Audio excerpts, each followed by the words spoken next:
Salam cerdas. Apa kabar sahabat semua di seluruh tanah air? Semoga semua dalam keadaan sehat-sehat ya. Walaupun kita dalam kondisi masih pandemik, tetapi kita terus semangat agar kehidupan kita terus berjalan. Oke, sore hari ini saya akan membahas satu topik yang cukup populer di masyarakat kita, yaitu pinjaman online atau sering disebut dengan nama pinjol ya.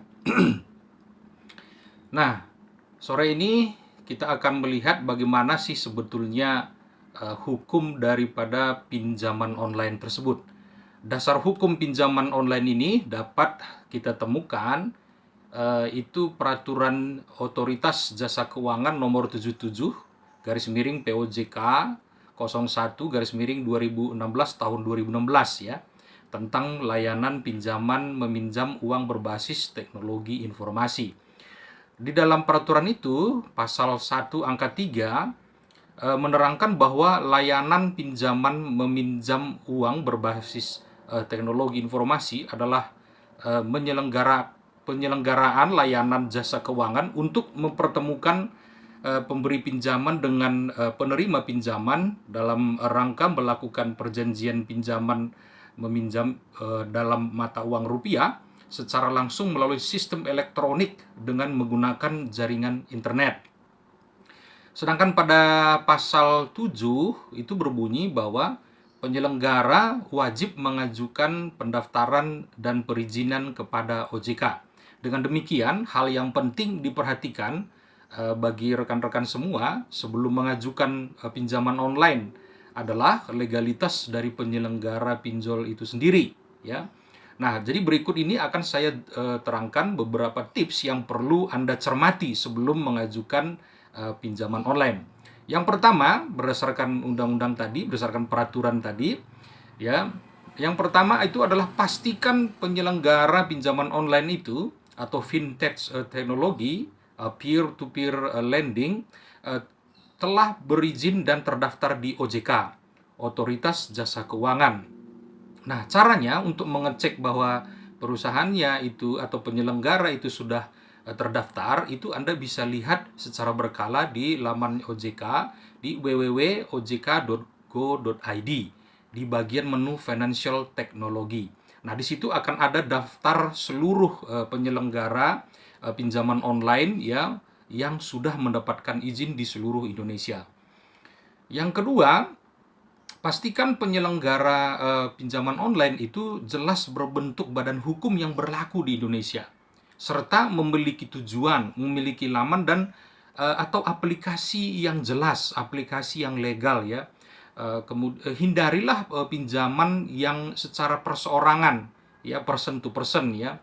Kemudian Anda lihat kalau misalnya kita teliti banyak sekali aplikasi di handphone menyediakan fintech ya untuk pinjaman online.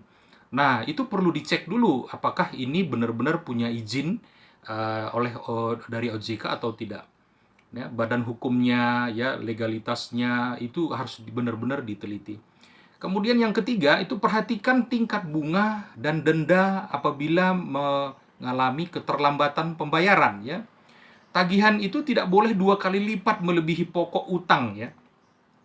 Dan suku bunganya itu tidak boleh lebih dari 0,8% per harinya.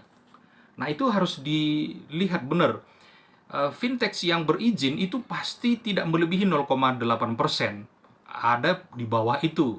Ya, kalau sudah melebihi misalnya 2%, 3% per harinya, nah itu patut dipertanyakan. Ini sebenarnya penyelenggara ini berizin atau tidak. Nah, kita sedikit lebih smart ya. Boleh Anda cek langsung seperti di poin pertama tadi saya katakan, cek di halaman websitenya ojk.go.id. Nah, kemudian tips yang keempat itu adalah sesuaikan dana pinjaman online yang Anda ajukan dengan kemampuan bayar yang Anda miliki.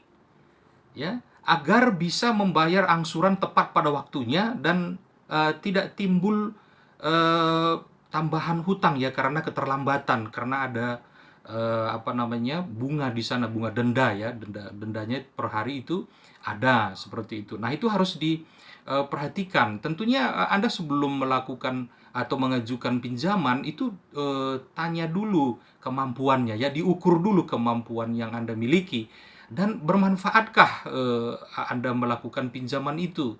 Tertolongkah Anda dengan dana yang Anda pinjam? Jangan sampai Anda melakukan pinjaman itu sebenarnya adalah gali lubang, tutup lubang. Nah, ini akan ada potensi untuk terjadi cedera janji ya, gagal bayar di kemudian hari. Nah, ini tentu kondisi akan menjadi lebih buruk jadinya.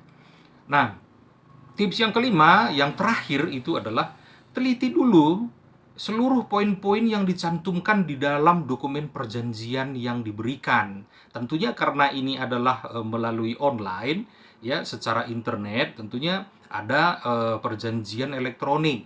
Nah, dari pasal demi pasal itu Anda pelajarin mengenai perjanjiannya. Apakah itu memberatkan Anda?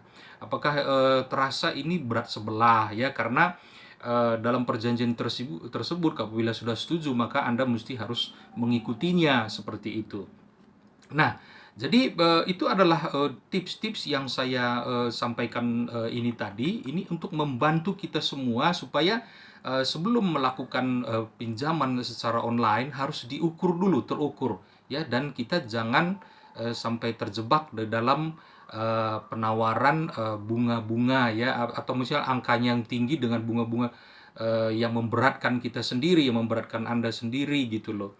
Jadi mesti harus hati-hati.